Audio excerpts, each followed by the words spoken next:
Saya melanjutkan pembahasan dari kitab Keluaran yang sudah 33 pasal saya jelaskan, dan sekarang masuk ke pasal 34.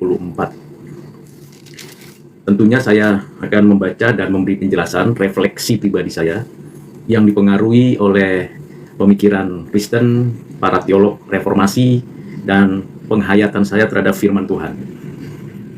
Nah, sebelum saya membaca dan mengulas secara sederhana, mari kita terlebih dahulu berdoa kepada Tuhan. Mari kita berdoa. Bapa, terima kasih. Buka hati dan pikiran kami ketika kami membuka Alkitab untuk kami mengerti dan kami mau merespon firman-Mu untuk kami lakukan. Kiranya Roh Kudus bekerja di setiap kami yang membaca, mendengar, dan mengertinya. Dalam nama-Mu Tuhan Yesus kami berdoa. Amin. Keluaran pasal 34 ayat 1 sampai 35. Saya membaca satu ayat demi satu ayat, lalu kemudian memberikan ulasan hal mana yang perlu ditekankan dan dimengerti agar lebih luas pemahamannya dan implikasinya dalam kehidupan rohani kita saat ini maupun penerapannya dalam keseharian kita. Ulangan 34 ayat 1 sampai 3. Berfirmanlah Tuhan kepada Musa, pahatlah 2 loh batu sama dengan yang mula-mula, maka aku akan menulis pada loh itu segala firman yang ada pada loh yang mula-mula yang telah kau pecahkan. Bersiaplah menjelang pagi dan naiklah pada waktu pagi ke atas gunung Sinai. Berdirilah di sana menghadap aku di puncak gunung itu, tetapi janganlah ada seorang pun yang naik bersama-sama dengan engkau, dan juga seorang pun tidak boleh kelihatan di seluruh gunung itu, bahkan kambing domba dan lembu sapi pun tidak boleh makan rumput di sekitar gunung itu. Dari 3 ayat ini, kita langsung bisa memberikan latar belakang mengapa perlu lagi 2 loh batu ini dipahat ulang. Karena memang 2 loh batu sebelumnya sudah dijadikan alat penghukuman, kemarahan dari Musa atas kejahatan sebagian orang Israel yang membuat lembu sapi dari emas untuk disembah dan dianggap sebagai Elohim. Kejahatan ini sungguh serius di hadapan Tuhan, sehingga kemarahan Tuhan termanifestasi pada diri Musa sebagai hambanya. Akhirnya 2 loh batu itu menghancurkan patung lembu emas itu, dan 3.000 orang Israel yang melakukan pemberontakan kepada Tuhan dihukum dan meninggal dunia. Sehingga ini menjadi pembelajaran bagi saudara dan saya untuk tidak mempermainkan Tuhan, untuk tidak menyandingkan Tuhan dengan apapun, baik itu ciptaannya Tuhan maupun buatan tangan manusia.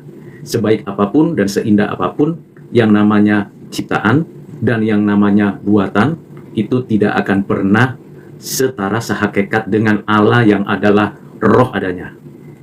Di ayat 1 dan 3 ini, Tuhan kembali menyatakan firman-Nya, kehendaknya yang sesungguhnya, agar loh batu itu tetap dimiliki oleh orang-orang Israel, umat Allah, sebagai panduan untuk melaksanakan hukum Taurat, hukum beribadah kepada Tuhan, hukum mengasihi sesama dan lingkungannya, dan hukum moral.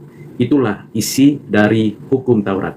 Dan 2 loh batu merupakan tanda covenant Tuhan dan umatnya melalui Musa. Itu sebabnya disebut dengan covenant mosaik. Tentunya di dalam 2 loh batu itu tulisannya dalam kitab Ibrani kuno yang memang menjadi kata kalimat yang dikenal oleh orang-orang Israel pada waktu itu, dan sekarang sudah kita terima penerjemahannya. Mengapa perlu 2 loh batu lagi? Karena memang di dalam covenant ada 2 loh batu. 1 loh batu itu di dalamnya tertulis dari tangan Tuhan sendiri hukum pertama sampai dengan hukum ke-10. Di loh batu yang kedua juga demikian, hukum pertama sampai dengan ke-10. Mengapa perlu ada 2? Loh batu yang pertama itu menggambarkan dari pihak Tuhan, menyatakan covenant ini benar-benar memiliki otoritas untuk ditaati. Dan dari pihak umat Allah yang menerima loh batu yang kedua, juga untuk menyatakan bahwa dari umat Tuhan bersedia mengikuti hukum ini. Itulah sebabnya dua loh batu ini bukan seperti karikatural yang selama ini kita dengar. Hukum pertama sampai dengan hukum keempat di loh batu pertama, hukum kelima sampai hukum ke-10 di loh batu kedua. Tidaklah demikian, karena covenant lebih daripada sekedar perjanjian, itu harusnya menyatakan kesungguhan. Nah, kesungguhan itu dari dua pihak. Dan pihak pertama adalah dari Tuhan yang berinisiatif menyatakan covenant, dan dari pihak umat Allah yang dipilih untuk menerima covenant itu. Sehingga keduanya sama-sama menyatakan kesungguhan.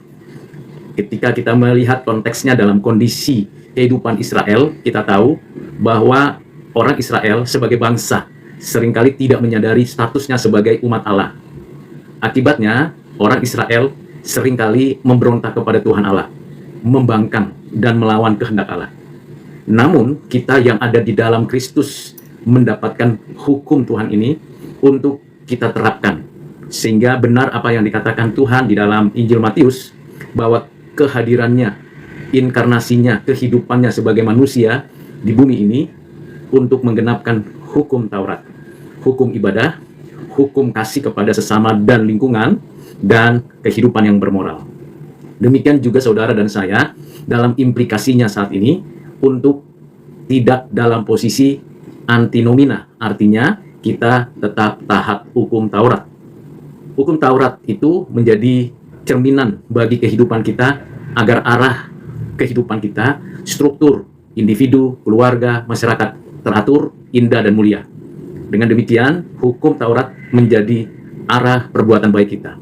Karena itu saudara, kalau kita benar-benar mau menikmati hubungan dengan Tuhan, hubungan dengan sesama dan lingkungan, dan menegakkan, menghidupkan moralitas, maka hukum Taurat menjadi kekuatan perwujudan kehidupan spiritual orang-orang Kristen sepanjang zaman.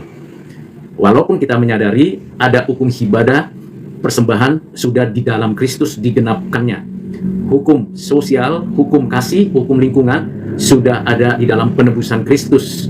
Dan juga hukum moral sebagai perwujudan kasih, kebenaran, keadilan, kesucian dinyatakan di dalam dan melalui Kristus.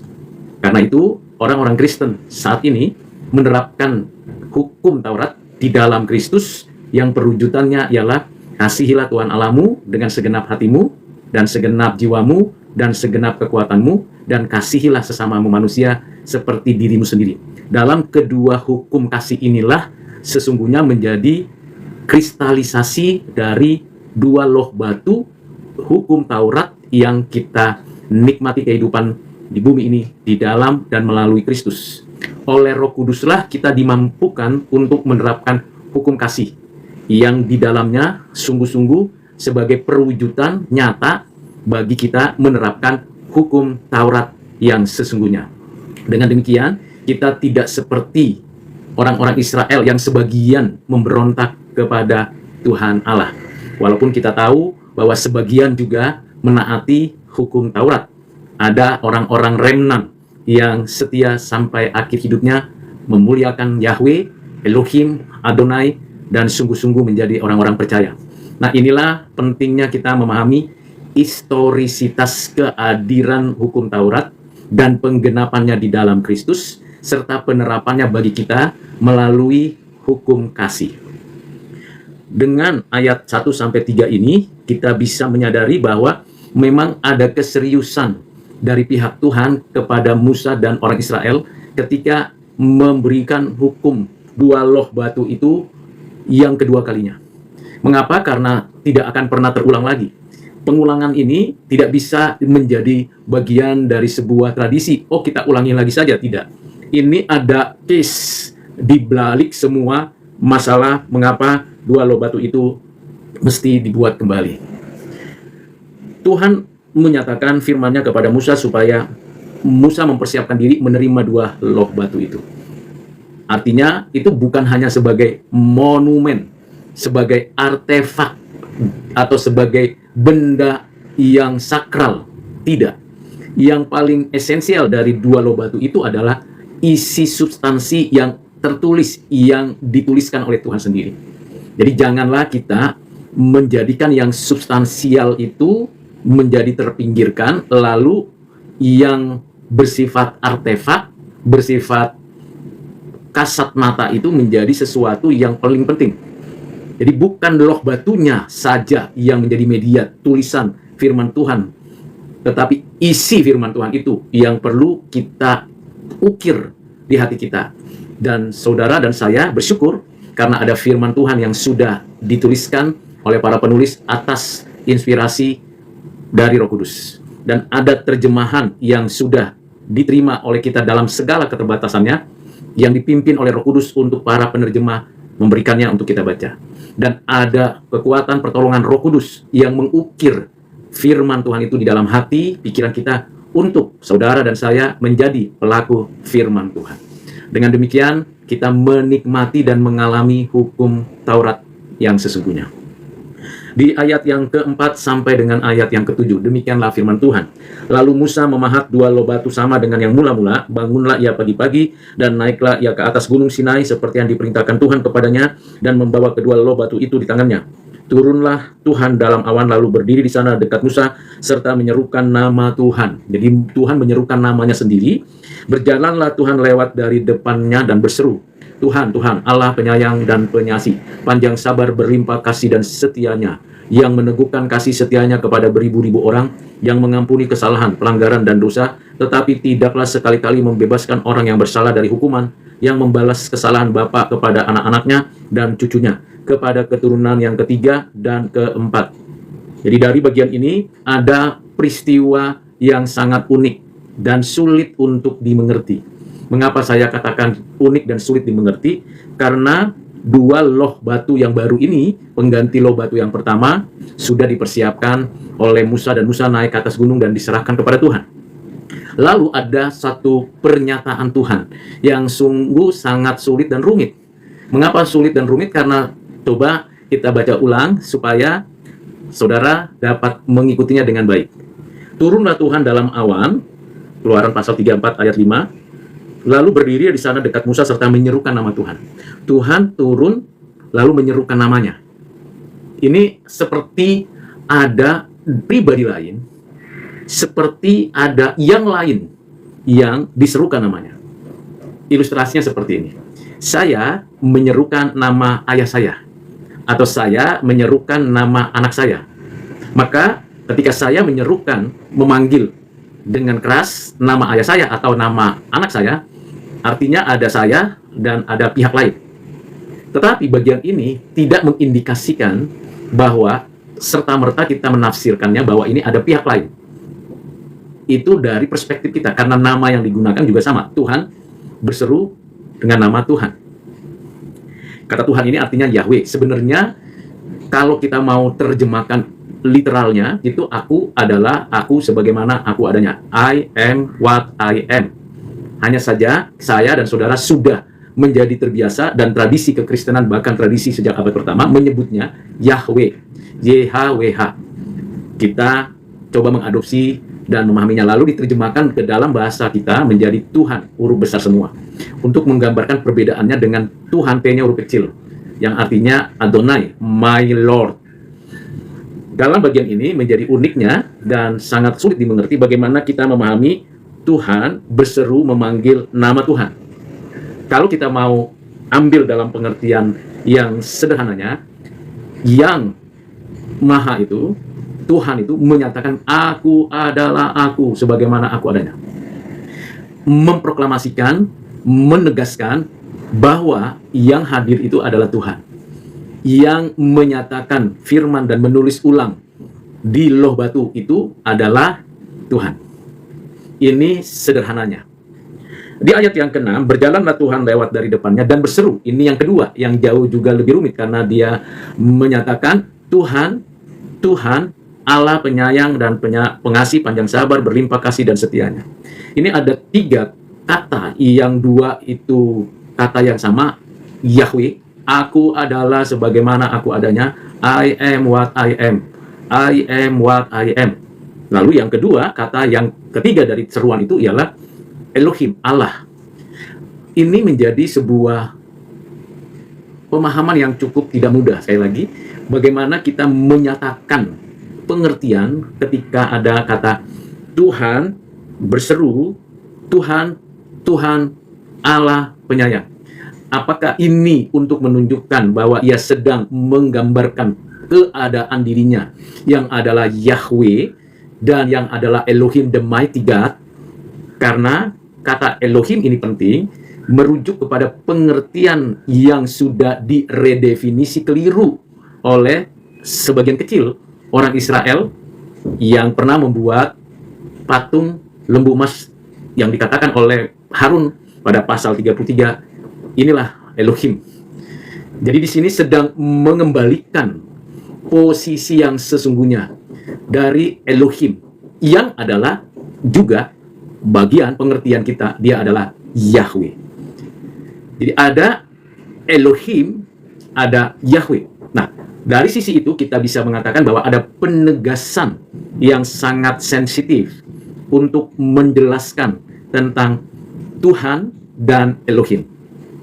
Yang kedua, seperti yang sudah saya sampaikan tadi di pasal yang ke-34 ayat yang ke-5, bahwa seolah-olah memang ada pihak lain yang setara, sehakikat dengan Yahweh. Dan yang lain itu siapa? Ini secara implisit. Saya sebagai seorang yang belajar secara teologis dan mengerti secara spiritual, memahami konteks ini dalam pemahaman demikian. Bahwa memang penyataan bahwa dirinya Tuhan yang berbicara kepada Musa adalah Tuhan Yahweh, Allah. Aku adalah sebagaimana adanya. I am what I am. Selain itu juga menegaskan adalah bahwa dia adalah Elohim itu sendiri. Bukan lembu yang dibuat oleh orang Israel untuk disembah. Tapi Elohim yang menciptakan langit, bumi, dan segala isinya. Yang menciptakan manusia. Yang memelihara ciptaannya. Yang menopang, menjaganya. Dan yang menyatakan firman ini. Dengan kata lain, ada pihak dari kesetaraan itu yang menyatakan itu sebagai konfirmasi. Nah, ada yang coba untuk memahaminya, ini untuk menunjukkan keadaan, keberadaan pribadi. Ada kesatuan, aku adalah aku sebagaimana aku adanya, dari pribadi-pribadi yang ilahi, dan ada yang mengarahkan menunjukkan bahwa ada pribadi-pribadi itu yang dapat dibedakan. Kerumitannya di sana, saudara. Jadi, dalam bagian ini, semoga saudara dapat memahaminya dalam perspektif saat itu. Lalu dalam perspektif kekristenan kita, yang sudah lengkap Alkitabnya, yang sudah memiliki banyak pendapat, pemikiran dari berbagai pihak, dapat memilih dan memilah hal yang prinsip dari sebuah teks agar saudara dan saya mendapatkan implikasi dari penjelasan ini. Implikasinya jelas, sederhana saja, bahwa Tuhan adalah Tuhan yang menyatakan diri. Tuhan adalah Tuhan yang berfirman. Tuhan adalah Tuhan yang menghendaki setiap orang untuk dengar suaranya, taat kehendaknya, dan menjadi pelaku firman-Nya. Implementasinya, bagi kita saat ini, jangan membuat patung yang menyerupai apapun untuk disetarakan, disamakan, disembah, dan diidolakan dengan cara alasan apapun. Ini sangat sensitif, tetapi inilah yang Tuhan nyatakan. Lalu apa isi seruan Tuhan? Tuhan, Tuhan Allah, penyayang, pengasih, panjang sabar, berlimpah kasihnya, dan setianya. Ini untuk menggambarkan karakter moralitasnya, karakter keilahiannya, bahwa ia memang adalah Allah penyayang, Allah pengasih, Allah panjang sabar, Allah yang berlimpah kasih, dan Allah yang setia. Setidaknya ada 5 karakter, dan perwujudan dari karakter itu ialah mengasihi orang-orang yang setia di dalam kesetiaannya, kesetiaan Allah, dan mengampuni orang-orang yang melakukan pelanggaran dosa, dan membebaskan orang-orang yang diampuni itu dari hukuman. Nah, ini menjadi hal penting. Ada karakter Allah yang dinyatakan untuk kita mengerti dan percaya bahwa Tuhan Allah itu adalah Tuhan yang mengasihi, mengampuni. Jadi ini bicara tentang moralitas Allah yang mengasihi, mengampuni setiap orang yang mengaku berdosa, mengaku bersalah. Bagaimana saya dan saudara bisa dengan tulus, jujur apa adanya mengaku dosa? Bagaimana saya, saudara, mengaku dari mulut dan dari hati dengan sungguh-sungguh saya orang berdosa? Itu tidak mungkin terjadi kalau bukan Roh Kudus memberi pencerahan, memberikan sebuah peringatan, memberikan sebuah teguran keras dengan firman-Nya, dengan kebenarannya. Artinya, ada kuasa yang memberikan peringatan kepada saya dan saudara agar bertobat, agar tidak melakukan kejahatan, menyesali perbuatan dosa, tidak mau melakukannya lagi, dan hidup yang baru di dalam kebenaran. Nah, ini rangkaian untuk menunjukkan saya dan saudara menyadari keadaan dari karakter kasih Allah. Namun, kalau kita membaca bagian ayat ini, kita menemukan hal yang sangat menarik. Bukan hanya menunjukkan karakter kasih, setia, dan penuh panjang sabar, ada bagian yang sering kali dilupakan, yaitu tidaklah sekali-kali ia membebaskan orang yang bersalah dari hukuman, membalaskan kesalahan bapa kepada anak-anaknya dan cucunya kepada keturunan ketiga dan keempat. Ada satu bagian dari ayat ini mengenai karakter keadilan dan kesucian Allah dinyatakan. Jadi, karakter Allah ini tidak berjalan seperti atau tidak berlangsung seperti anak tangga. Artinya dari satu poin ke poin berikutnya, ke poin berikutnya. Tidak demikian. Ini dalam momen atau di dalam saat yang sama. Ada kasih dan ada keadilan. Ketika ada orang jahat seperti saya dan saudara orang berdosa, pada saat yang sama sesungguhnya saya dan saudara mengalami penghukuman karena keberdosaan kita. Dan pada saat yang sama sesungguhnya Allah mengasihi kita. Nah, bagaimana saya menyadari bahwa saya orang berdosa dan saya menyadari bahwa kasih Allah nyata untuk mengampuni saya? Maka di sanalah ada yang namanya anugerah. Ada yang namanya pekerjaan Roh Kudus memberikan sebuah peringatan, sebuah pencerahan untuk kita disadarkan, diinsafkan dari segala dosa kita. Jadi di sana kasih dan keadilan itu saatnya sama dinyatakan karena Allah adalah Allah yang melintasi waktu, melampaui waktu, adil dalam waktu, menyatakan kebenarannya melalui keadaan waktu kita. Tetapi dia tidak dibatasi oleh ruang dan waktu. Nah, ini menjadi menarik. Jadi ketika saya dan saudara berdosa kepada Tuhan dengan perbuatan-perbuatan nyata kepada diri dan sesama atau lingkungan, maka saudara dan saya saat yang sama sesungguhnya sedang berhadapan dengan keadilan Allah dan kasih Allah. Ketika saya dan saudara berhadapan dengan keadilan Allah dan kasih Allah, maka saudara dan saya, kalau digerakkan oleh Roh Kudus, diinsafkan, hai Polan, kamu berdosa, kamu mencuri, kamu berdusta, kamu melakukan tindakan yang tidak benar. Saat itu kalau memang kita dengan sungguh hati beriman bahwa Tuhan beranugerah dan mengampuni di dalam kekuatan rohnya, di dalam pertolongan dan penebusan Kristus, maka kita mengatakan, Tuhan, aku berdosa, aku baru saja berdusta, aku baru saja melakukan pencurian, aku baru saja ini dan itu. Tentunya ini hanya secara ontologis pengertiannya dan secara konkret realistis di dalam kehidupan kita sampaikan kepada Tuhan. Tidak lagi melalui perantaraan dari manapun, dengan siapapun. Langsung kita kembali menyatakan kepada Allah, Elohim, melalui Kristus. Nah, itu implikasinya. Jadi saudara dan saya, penerapannya tiap hari mesti betul-betul menyadari kita berhadapan dengan dua hal karakter Allah. Kasihnya dan keadilannya. Dan ini tidak bisa kita hindari. Karena itu saudara-saudara, kita bersyukur dengan apa yang dinyatakan Tuhan ini kepada Musa dan dituliskannya di dalam kitab Keluaran, lalu kita bisa memahaminya dengan sederhana, kemudian kita bisa menarik pengajaran dari sini dan mempraktekannya dalam keseharian. Apalagi implikasinya dalam kehidupan kita, dalam relasi kita dengan diri dan sesama. Dua ini mesti kita terapkan dengan benar dan tepat, dengan bijak dan baik. Mengapa? Karena kita pastinya akan berhadapan dengan situasi dan kondisi membutuhkan keadilan, membutuhkan yang namanya pengampunan. Jadi ketika ada orang, atau saya misalnya sendiri, berada di dalam kondisi berdosa, kondisi salah, maka keduanya ini harus ditampilkan. Anda melakukan kesalahan, maka konsekuensinya adalah dihukum. Tetapi saat posisi lagi, saudara bisa datang untuk memohon pengampunan. Jadi jangan kita menerapkan konstruksi kasih dan keadilan sepihak saja. Kedua-duanya mesti ditampilkan. Itulah sebabnya ada pengadilan. Itulah sebabnya ada pembela. Itulah sebabnya ada pengacara. Sayangnya, keadilan tidak ditegakkan, keadilan diabaikan, pengampunan ditoleransi, sehingga hukum kehilangan kekuatannya. Karena itu saudara, di dalam Kristus, mari kita kembalikan apa yang seharusnya kita terapkan di dalam prinsip kasih dan keadilan. Dan di sana dikatakan, tetapi tidaklah sekali-kali membebaskan orang yang bersalah dari hukuman, yang membalaskan kesalahan bapa kepada anak-anaknya dan cucunya kepada keturunan yang ketiga dan keempat. Selalu ada dampak dari perbuatan kita.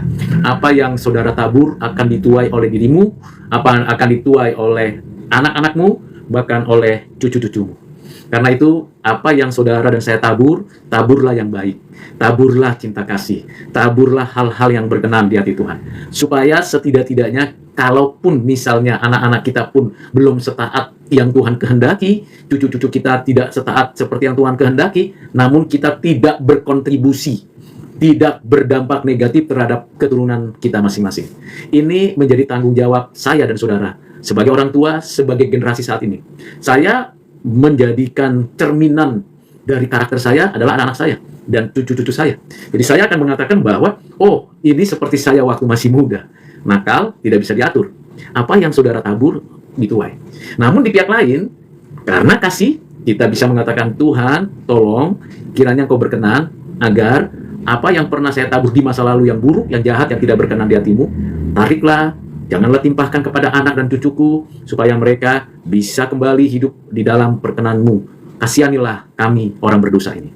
Nah, dengan demikian, sebuah penerapan yang konkret dari sebuah teks firman untuk kita pahami dengan baik.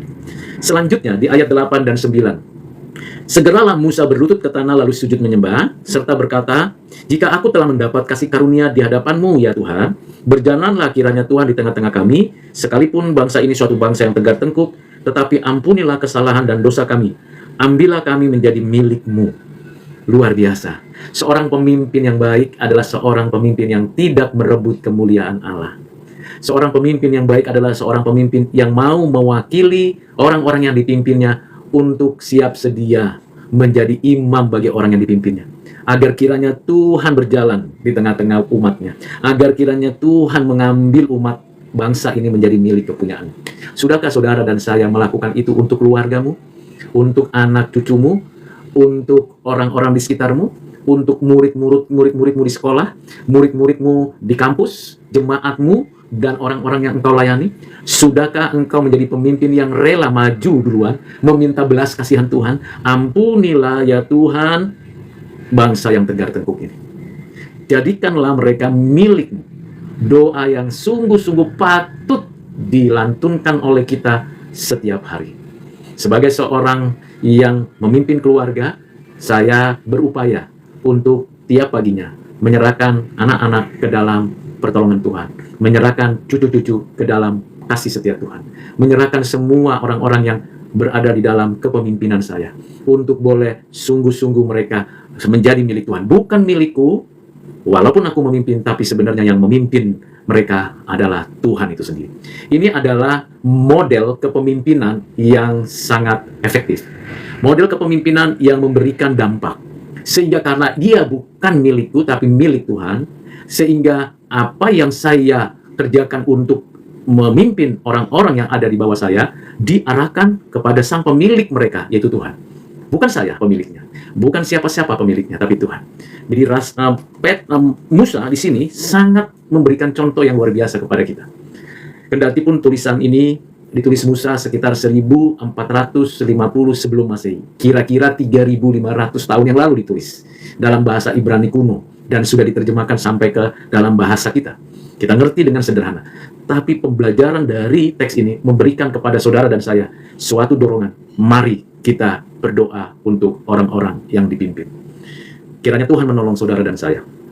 Selanjutnya apa Tuhan nyatakan? Ayat 10 sampai 17. Firman-Nya, sungguh aku mengadakan suatu perjanjian di depan seluruh bangsamu ini. Akan kulakukan perbuatan-perbuatan yang ajaib, seperti yang belum pernah dijadikan di seluruh bumi di antara segala bangsa. Seluruh bangsa yang di tengah-tengahnya engkau diam akan melihat perbuatan Tuhan, sebab apa yang akan kulakukan dengan engkau sungguh-sungguh dahsyat. Tetapi engkau berpeganglah pada yang kuperintahkan kepadamu pada hari ini. Lihat, aku akan menghalau dari depanmu orang Amori, orang Kanaan, orang Het, orang Feris, orang Hewi, orang Yebus. Berawas-awaslah, janganlah kau adakan perjanjian dengan penduduk negeri yang kau datangi itu, supaya jangan mereka menjadi jerat bagimu di tengah-tengahmu. Sebaliknya, mesbah-mesbah mereka haruslah kamu rubuhkan, tugu-tugu berhala mereka kamu remukkan, dan tiang-tiang berhala mereka kamu tebang. Sebab janganlah engkau sujud menyembah kepada Allah lain, karena Tuhan yang namanya cemburuan adalah Allah yang cemburu. Janganlah engkau sampai mengadakan perjanjian dengan penduduk negeri itu. Apabila mereka berzina dengan mengikuti Allah mereka dan mempersembahkan korban kepada Allah mereka, maka mereka akan mengundang engkau dan engkau akan ikut makan korban sembelihan mereka. Apabila engkau mengambil anak-anak perempuan mereka menjadi istri anak-anakmu dan anak-anak perempuan itu akan berzina dengan mengikuti Allah mereka, maka mereka akan membujuk juga anak-anakmu laki-laki untuk berzina dengan mengikuti Allah mereka. Jangan kau buat bagimu Allah tuangan. Peringatan keras. Pertama, Tuhan mengatakan kepada Musa, aku akan mengadakan perbuatan ajaib. Aku yang melakukan, bukan kau Musa. Bukan bangsa itu. Bukan umat ini, tapi aku sendiri yang berperang. Aku sendiri yang mengadakan permusuhan dengan mereka. Aku sendiri yang akan menghukum mereka, bangsa yang jahat itu, yang ada di tanah Kanaan itu. Ada paling tidak 7 suku, 7 etnis ya, yang disampaikan di dalam ayat 11, ada 6, dan ada satu lagi suku yang memang benar melakukan kejahatan. Kejahatannya sudah dikenal di antara orang-orang Kanaan, kejahatannya sudah diketahui di antara banyak bangsa-bangsa lain di sekitar wilayah Kanaan, bahkan sampai ke Mesir. Bangsa orang-orang Amori, Kanaan, Het, Feris, Hewi, Yebus, mereka mengalami penghukuman dari Tuhan karena kejahatan mereka. Dan memang semua bangsa ini habis lenyap. Tetapi bangsa-bangsa lain tidak dihukum karena kejahatannya tidak seperti kejahatan mereka. Salah satu contoh yang pernah saya tahu adalah mereka bisa menyembeli anak mereka untuk dipersembahkan kepada dewa-dewa yang ada di tanah Kanaan. Mereka melakukan kejahatan yang luar biasa, tidak memanusiakan manusia, merusak peradaban, dan menghancurkan kehidupan orang-orang di sekitar. Dan bangsa inilah yang dipunahkan. Jadi jangan berpikir kalau satu bangsa itu punah, lalu kemudian bangsa itu tidak ada lagi. Itu berarti ada pihak lain yang mengerjakan. Ya, bisa melalui perang, tetapi benarkah sepenuhnya seperti itu? Kita mesti membaca dan memperhatikan konteksnya. Dalam teks ini jelas Tuhan yang berperang, Tuhan yang menghukum, artinya menghalau orang-orang ini sehingga umat Tuhan tinggal diam di tanah perjanjian dengan tentram untuk menjadi berkat bagi segala bangsa di seluruh dunia. Nah, ini adalah sebuah proyek besar, misi besar yang harus dikerjakan. Sayangnya dalam perjalanan sejarah kita menemukan banyak orang-orang yang bukan dari keturunan Israel yang tidak menemukan itu pada diri mereka menjadi berkat. Dan tentunya kita bersyukur bahwa 12 murid Tuhan dan murid-murid Tuhan yang lain yang pergi memberitakan Injil dan melalui mereka segala bangsa menerima berkat keselamatan, yaitu mereka yang ada di antara bangsa-bangsa itu orang-orang pilihan. Sehingga penerapan dari apa yang dijanjikan Tuhan, covenant Tuhan dengan Abraham atau covenant Abrahamik itu diterapkan di dalam Kristus, melalui Kristus yang dikerjakan oleh murid-murid Kristus, para rasul, murid-murid sampai saat ini dan sampai kedatangan Tuhan kembali. Ini adalah suatu kegerakan dari Allah sejak mulanya. Bukan baru saat ini. Bukan pada masa satu gereja tertentu baru kegerakan ini terjadi. Tidak. Ini sudah ada di dalam kekekalan, penetapan perencanaannya, diterapkan sejak Adam berada di atas bumi, yang diciptakan Tuhan di bumi ini, dan sejak panggilan Tuhan kepada Abraham, dan penyataan covenant Tuhan kepada Abraham, dan penerapannya melalui bangsa Israel, dan penggenapan sempurnanya melalui pribadi dan karya Yesus Kristus untuk kita ikuti jejaknya. Ini bagian pertama yang dinyatakan Tuhan bahwa aku akan mengadakan perbuatan yang ajaib dan dahsyat. Perbuatan Tuhan yang ajaib dan dahsyat. Apa itu? Mengubah hati saya, hati saudara untuk hidup kudus. Kuduslah kamu sebab Tuhan Allahmu kudus. Itu perbuatan ajaib. Kita tidak bisa memanipulasi itu. Kita tidak bisa menipu diri dengan itu. Bagaimana saya dan saudara diubah hatinya oleh Tuhan menjadi orang yang kudus, cinta Tuhan, cinta sesama, menyertakan kehendak dan kasih Tuhan. Itu hanya karena anugerah Tuhan. Dan kuduslah kamu karena aku kudus. Jadi saudara yang kasih dalam Kristus, pernyataan yang berikutnya, yang kedua adalah warning keras dari Tuhan. Berawas-awaslah. Apa yang perlu diawasi? Adalah gaya hidup, kehidupan beragama, religiusitas, dan segala hal yang berkaitan dengan kepercayaan kafir, penyembah-penyembah berhala, penyembah-penyembah ilah asing. Jangan terlibat atau ikut-ikutan atau mau melakukan itu. Nah, ini menjadi warning. Berawas-awaslah. Jangan kau adakan perjanjian. Mulai dari perjanjian. Tidak boleh ada toleransi untuk urusan keyakinan, kepercayaan. Kita tidak boleh bertoleransi untuk masalah keyakinan. Ya sudahlah, semua sama kok. Allah yang disembah orang Kristen sama dengan Allah yang disembah oleh kepercayaannya. Jawabannya tidak. Tidak pernah sama. Siapapun atau apapun yang disembah ilah bangsa lain, agama lain, kepercayaan lain tidak pernah sama dengan Allah yang disembah orang Kristen. Tidak pernah sama dan tidak bisa disamakan. Hati-hati, jangan mengadakan perjanjian dengan mereka. Perjanjian apa? Perjanjian keyakinan. Ya sudahlah, kita samakan aja. Itu tidak berlaku. Jadi kalau kita rujukannya Alkitab, maka tidak ada lagi pengajaran Kristen yang rujukannya dari kitab kepercayaan agama manapun. Karena kitab kepercayaan agama manapun itu bukan firman Tuhan. Dan yang disembah pun mirip sama persis nama panggilannya, tapi bukan Tuhan Allah yang kita sembah. Jangan adakan perjanjian dengan mereka. Perjanjian keimanan. Karena itu kita tidak boleh membuat padanan. Samakan kita tidak sama. Jadi ini mesti dipahami dengan baik. Katanya boleh sama, hurufnya boleh sama, panggilannya pun boleh sama, tapi substansinya tidak sama. Sama seperti orang Israel kan, membuat lembu emas untuk dinyatakan, lalu Harun dengan gagah berkata, lihatlah Elohim. Tidak, namanya sama, Elohim. Namanya sama, tapi substansinya beda. Itu ciptaan, itu buatan. Itu khayalan. Itu batu, itu emas. Itu human. Nggak mungkin sama. Jadi kalau kita mau implikasikannya, tidak ada satupun dari keyakinan kepercayaan, dari 4.000 agama kepercayaan di seluruh dunia, yang dapat sesembahannya disetarakan sehakikat dengan Allah yang dinyatakan di dalam Alkitab. Tidak akan pernah. Ini penting. Maka warning ini sebenarnya menjadi warning kalau kita mau tarik implikasinya dalam kehidupan Kristen kita. Jadi Bapa, Anak, Roh Kudus tidak akan pernah ada prinsip dalil pengertiannya di dalam keyakinan kepercayaan yang 4.000 kepercayaan itu di seluruh dunia. Entah dia yang banyak pengikutnya, entah dia yang sedikit pengikutnya, atau yang sangat unik pengikutnya, dan sebagainya, tetap tidak akan pernah sama. Itu sebabnya Tuhan katakan, warning, jangan mengadakan perjanjian dengan mereka. Jangan ikut-ikutan menyembah mereka. Punya ilah, punya sesembahan. Tidak bisa. Karena ya memang beda. Kalau beda ya beda, tidak bisa disamakan. Kayaknya mau dimirip-miripkan, mau dicari-cari samanya, mau dicoba cari dia, tidak akan pernah. Langsung kita mengatakan, gelap dan terang tidak akan bersatu. Ini penting. Ini implementasinya. Lalu yang kedua adalah, warningnya jangan engkau menyembah kepada Allah lain, dan Allah itu cemburu. Cemburu itu beda dengan iri ya. Iri itu punya orang mau jadi milik saya. Kemauan saya harusnya memiliki punya orang, itu iri. Tapi kalau cemburu, itu milikku, itu kepunyaanku, jangan kau ambil. Kalau engkau ganggu, itu berarti engkau melakukan suatu tindakan kejahatan. Maka ketika ada orang yang miliknya mau diambil atau diganggu, itu bisa cemburu. Seperti juga itu yang dinyatakan Tuhan. Kalau ada umat Tuhan yang sinkritis, kutip-kutip kitab-kitab kepercayaan lain untuk membela keimanan kita, itu sinkritis. Kutip-kutip pengertian pemahaman orang lain untuk membela keyakinan iman kita, itu sinkritis. Kita tidak demikian. Cukup firman Tuhan ini. Lebih dari cukup. Sehingga kita tidak melakukan sinkritisme apapun. Kita tidak menambah dan menampilkan apapun istilah dari non-Kristen, non-Alkitab.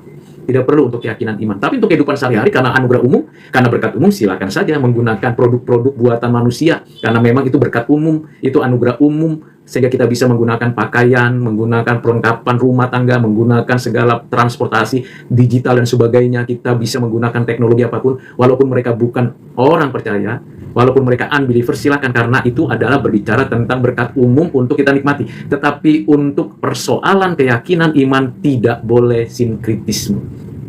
Ini penting, saudara. Jadi saudara dan saya diingatkan Tuhan lagi nih. Yang ketiga, yang Tuhan ingatkan bagian ini adalah bagaimana kita mesti hati-hati dengan pernikahan. Sekarang ada upaya nih pernikahan dengan orang-orang Kristen supaya orang-orang Kristen bisa pindah agama. Saya mendapati berbagai informasi dari sejak 1990-an.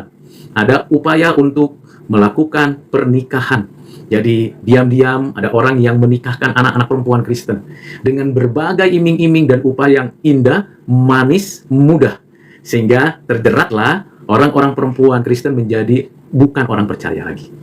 Menjadi orang-orang yang tidak takut akan Tuhan lagi. Demikian juga ada perempuan-perempuan yang akan mendekati laki-laki Kristen untuk mereka mau menjadi orang yang tidak Kristen lagi.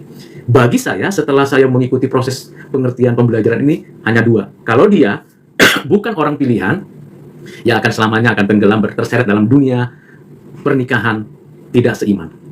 Tapi kalau dia orang pilihan, dia orang percaya, dia akan kembali lagi bertobat mungkin di akhir hidupnya. Saat ini mungkin banyak orang yang pindah-pindah keyakinan melalui jalur pernikahan. Kan ini sangat sederhana tapi sangat sensitif. Apalagi kalau pernikahan sudah digabung-gabungkan pemberkatannya. Ini sangat miris sekali dan ditampilkan di media sosial. Bukan hanya pernikahan poligami atau poliandri yang kita tolak, pernikahan sejenis juga kita tidak suka, tidak setuju karena itu ajaran Alkitab. Namun juga kita tidak menerima pernikahan yang beda keyakinan. Tuhan sudah memberi warning. Tuhan sudah memberi warning kepada saudara dan saya, supaya janganlah anak-anakmu menikah dengan orang-orang yang tidak seiman. Kalau mereka menikah dengan orang-orang yang tidak seiman dan meninggalkan keyakinan imannya, Alkitab mencatat di ayat 16 ini dikatakan, apabila engkau mengambil anak-anak perempuan mereka menjadi istri anak-anakmu dan anak-anak perempuan itu akan berzina dengan mengikuti Allah mereka, maka mereka akan membujuk juga anak-anakmu laki-laki untuk berzina dengan mengikuti Allah mereka. Jadi dalam konstruksi pada teks waktu itu, di saat ini kita bisa membacanya dengan sederhana, bahwa perzinahan terjadi, perzinahan rohani melalui pernikahan. Perzinahan itu bisa merujuk kepada perzinahan jasmani. Jadi waspada dan hati-hati. Jaga anak-anak saudara, cucu-cucu saudara, bahkan diri saudara sendiri untuk tidak ikut-ikutan dalam perzinahan rohani. Menyembah yang bukan Allah. Mirip nama, mirip kata, mirip panggilan, tapi bukan Allah yang sesungguhnya. Nah, ini adalah peringatan kepada Musa oleh Tuhan untuk mengingatkan kembali akan perjanjian. Bahwa kalau memang bangsa Israel itu adalah menjadi milikku, sehingga mereka menjadi umat perjanjian, ingat, ada kuasa yang dahsyat yang Tuhan nyatakan, waspada terhadap sesembahan dan hati-hati dengan hubungan atau relasi dengan orang-orang di sekitar supaya tidak terjadi pernikahan yang tidak seiman. Jadi saudara, ini hal yang sangat perlu dan penting untuk kita terima dan pahami. Dan kita bersyukur karena ada firman yang memberikan ingatan kepada saudara dan saya. Andai kata tidak ada Alkitab, andai kata tidak ada firman ini, kita mungkin sebagai manusia sangat-sangat tidak punya arah. Dan sekarang kita bersyukur kita punya dasar, punya arah untuk mengisi struktur individu kehidupan komunitas kita. Kiranya Tuhan menolong saudara dan saya untuk mengikuti apa yang dikehendaki Tuhan. Ayat 18-20. Hari raya roti tidak beragi haruslah kau pelihara.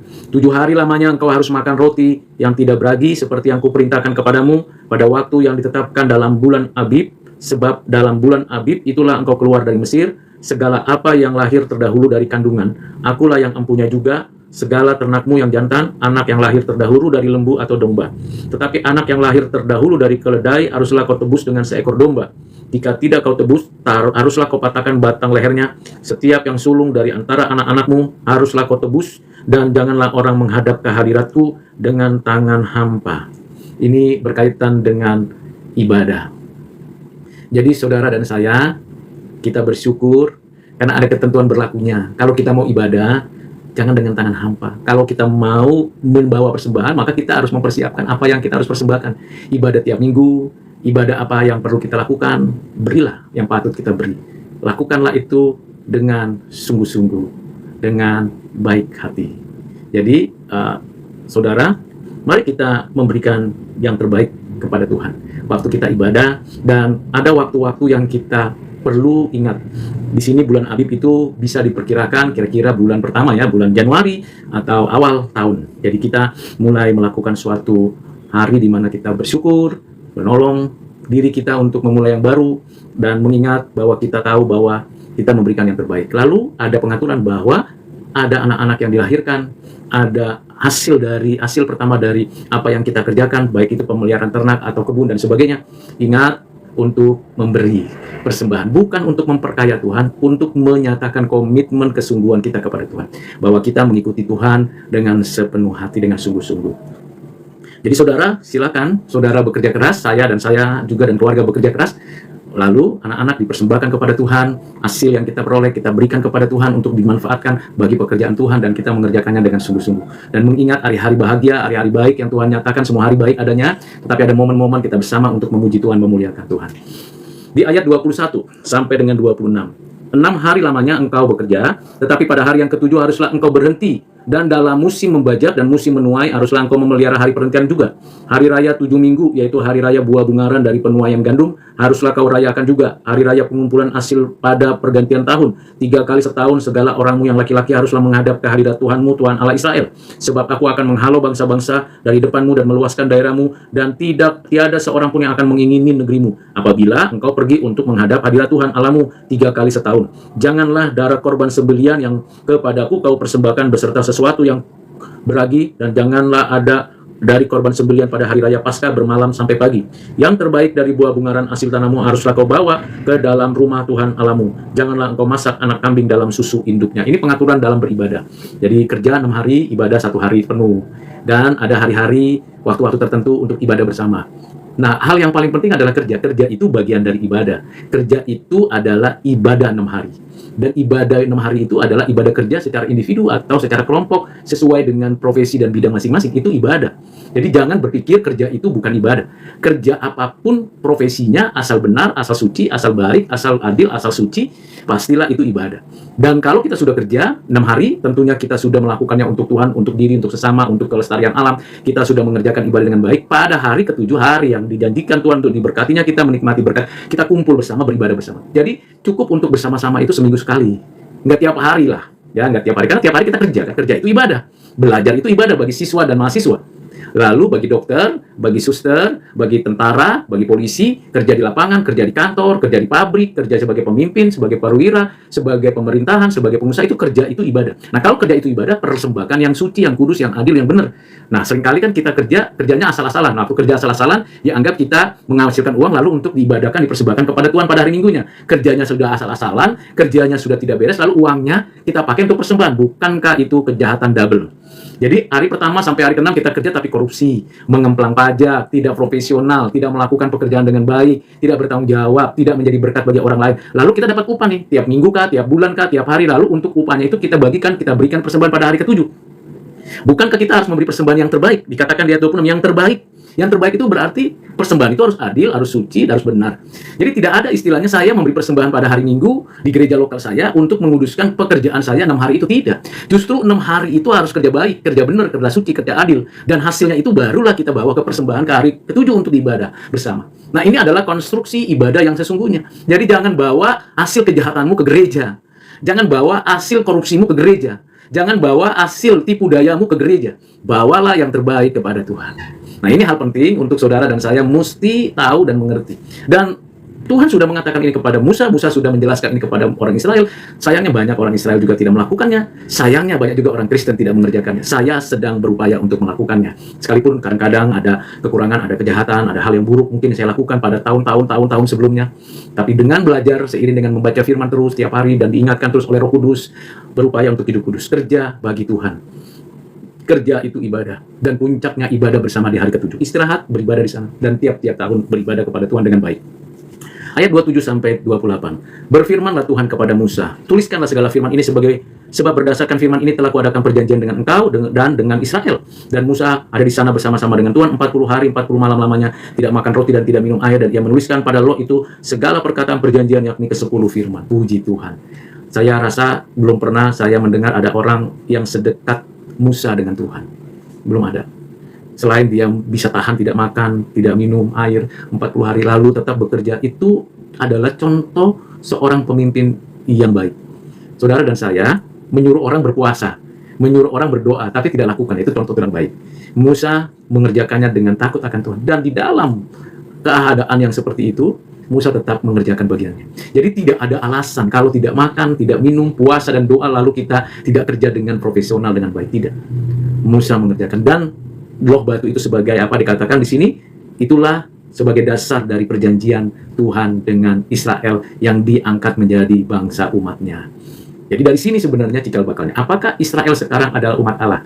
Kembali lagi, negara Israel belum tentu semua yang ada di dalamnya warganya adalah umat Allah. Belum tentu. Ini harus hati-hati, saudara. Karena bisa jadi kan bukan orang percaya. Ada warga negara Israel. Entah berapa puluh juta di sana. Jumlahnya. Kita tidak tahu persis. Yang pasti kalau bukan benar-benar percaya kepada Kristus, ya bangsanya bangsa Israel. Bangsanya disebut keturunan Israel. Tetapi belum tentu menjadi orang yang disebut umat Tuhan. Jadi banyak orang yang salah kaprah. Oh, itu bangsa Israel bangsa yang diberkati Tuhan. Iya, di dalam historisitasnya. Karena memang mereka patuh, takut akan Tuhan, mendapatkan firman. Tetapi dalam perjalanannya, kita tahu ada 600.000 dari 2 juta orang Israel yang masuk ke tanah Kanaan itu, 600.000 itu meninggal di padang gurun karena kejahatannya. Orang yang jahat tetap dihukum Tuhan. Sekalipun dianggap sebagai bangsa yang pernah diadopsi menjadi milik kepunyaannya. Begitu juga negara Israel. Apakah sepenuhnya adalah umat Allah? Belum tentu. Bisa jadi di sana ada orang kafir, ada penyembah berhala, ada penyembah ilah-ilah asing, ada penyembah-penyembah Allah-Allah lain, sinkretisme. Mereka bukan umat Allah, walaupun mereka berada di dalam komunitas bangsa atau negara Israel. Ini menjadi pembelajaran bagi saya dan saudara. Ayat 29 sampai dengan 34. Ketika Musa turun dari gunung Sinai, kedua hukum Allah ada di tangan Musa. Ketika ia turun dari gunung itu, tidaklah ia tahu bahwa kulit mukanya bercahaya, oleh karena ia telah berbicara dengan Tuhan.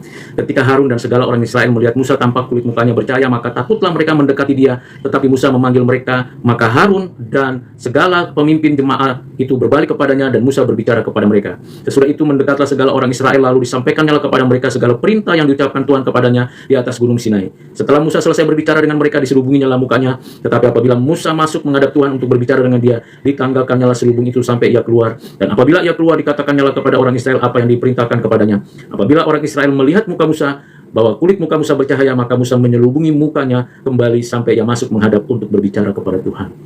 Ya, terpujilah Tuhan. Dampak dari kita berinteraksi dengan Tuhan, wajah kita bersinar-sinar, saudara. Orang dunia tidak akan sanggup melihat kemuliaan Tuhan yang nyata dipancarkan dalam kehidupan kita. Musa berbicara dengan Tuhan, Tuhan berbicara dengan Musa. Dua interaksi yang sungguh sangat personal. Jadi hubungan pribadi itu penting sekali. Dan orang lain akan melihat, orang-orang yang percaya pun akan terasa kok. Auranya itu terlihat. Ada aura ilahi. Spiritualitasnya meningkat. Karena kedekatan dengan Tuhan mendorong hidupnya untuk kudus, mendorong dirinya untuk terus memperbaiki diri, lalu membuat dia menjadi saksi. Dan hal yang paling penting di dalam hubungan dengan Tuhan adalah firman Tuhan dibicarakan. Firman Tuhan diterapkan. Firman Tuhan dinyatakan. Ini yang menjadi penting bagi saudara dan saya. Jadi bagaimana kita sebagai orang percaya benar-benar intim dengan Tuhan, firman Tuhan di dalam hati, dan kita lakukan. Ini yang menjadikan kita memancarkan kemuliaan Tuhan. Jadi saya ulangi, kalau saudara dan saya intim dengan Tuhan, dekat dengan Tuhan, bercakap-cakap dengan Tuhan secara personal, tidak perlu diketahui orang lain, tidak perlu diteriaki, "Oi, saya mau berdoa." Tidak perlu seperti itu. Tidak perlu juga diinformasikan kepada pihak lain. Tetapi saya dan saudara punya keintiman dengan Tuhan Allah, mempunyai kedekatan, lalu firman-Nya itu melekat di hati dan kita lakukan. Maka orang lain tak perlu pun diinformasikan, nggak perlu pun diproklamasikan, tidak perlu pun dipresentasikan, didengung-dengungkan. Saudara dan saya langsung mendapatkan suatu dampak. Oh, orang itu ternyata hidupnya bercahaya karena dekat dengan Tuhan, memancarkan hidup yang kudus, dan memuliakan Allah. Dan orang itu sungguh-sungguh mau untuk taat kepada Tuhan. Saudara, inilah hal-hal yang penting untuk kita renungkan di pasal 34 dari kitab Keluaran.